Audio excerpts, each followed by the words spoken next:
अस्सलाम वालेकुम नाजरीन, उम्मीद है कि आप सब खैरियत से होंगे। आज की इस वीडियो में हम कुरलिश उस्मान की एपिसोड 76 और 77 में की गई चंद गलतियों के बारे में निशानदेही करेंगे। नाजरीन, ये वीडियो सिर्फ़ और सिर्फ एंटरटेनमेंट के लिए बनाई गई है। तो आइए शुरू करते हैं सबसे बड़ी मिस्टेक से। वज़ीर आलम शाह जब उस्मान और उसके 5 करीबी साथियों को पकड़ कर लाता है, जहाँ इन पर इसके सिपाही अपनी खूब भड़ास निकालते हैं, लेकिन जैसे ही उस्मान अपने साथियों को आज़ाद कराने के लिए पहुंचता है तो क्या देखता है कि अब इनके साथ एक गद्दार बहादुर भी मौजूद है। यानी पहले 5 की पिटाई हो रही थी, जैसे उस्मान वहां पहुंचता है तो छठे का इजाफा भी हो जाता है। इस सीन में आप वाज़ह देख सकते हैं कि कोनूर अपने साथियों के हमरा उस्मान का पीछा कर रहा है और सब ने आग जला रखी है, मतलब काफ़ी अंधेरा छा गया है। लेकिन जैसे ही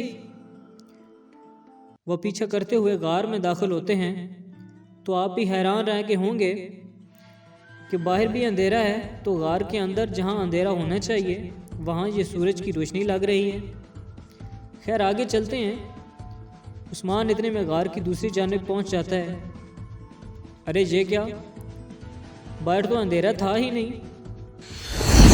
इस सीन में निकोला बुरहान पर अपनी खूब भड़ास निकालता है तो बुरहान के चेहरे पर वाज़ह जख्म को आप देख सकते हैं और निकोला के सिपाही बुरहान को घसीटते हुए बाहर लेकर आते हैं। अरे अंदर तो अभी एक ही जख्म था। खैर बुरहान कबीले पहुंचते ही अपना ज़हनी तवाज़ुन भी खो देता है।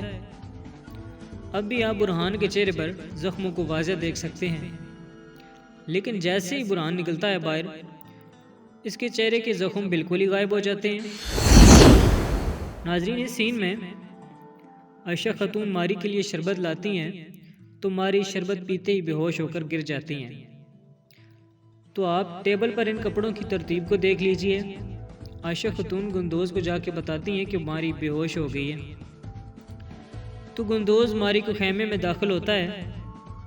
मारी तो शरबत पीते ही बेहोश हो जाती है। फिर इन कपड़ों को उल्टा पुल्टा कर न जाने कौन रख जाता है।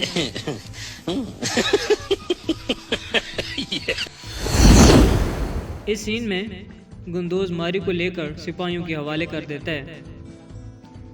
खैर मारी को होश तो आ जाता है, लेकिन वो गुंदोज को देख नहीं पाती। सिपाही मारी के मुंह पर कपड़ा बांध देते हैं। इस कपड़े को ध्यान से देख लीजिए। मारी किले पहुंच जाती है, जहां कोशिश और निकोला बड़ी बेसब्री से इसका इंतज़ार कर रहे होते हैं। सिपाही मारी को एक लकड़ी नुमा पिंजरे से बाहर निकालते हैं। अब ज़रा ध्यान से देखिए, क्या ये वही कपड़ा है जो मारी के मुंह पर बांधा गया था? अरे नहीं, ये तो चेंज हो चुका है। इस सीन में तुर्गत निकोला के सिपाहियों को कत्ल करता हुआ मारी और निकोला तक पहुंच जाता है, जहां मारी जख्मी हालत में होती है। दूसरी जानब तुर्गत के सिपाही मारी के दोस्त को साथ लेकर तुर्गत तक पहुंच जाते हैं और फिर सभी किले की खुफिया रास्ते से बाहिफाजत बाहर निकल जाते हैं। लेकिन यहाँ पर आप देखें तो मारी की दोस्त अरिनिका कहाँ रह गई है? वो तो मारी के साथ थी। यहाँ पे इनसे मिस्टेक हो गई है कि उसकी दोस्त को वहीं पे छोड़ के आ गए हैं।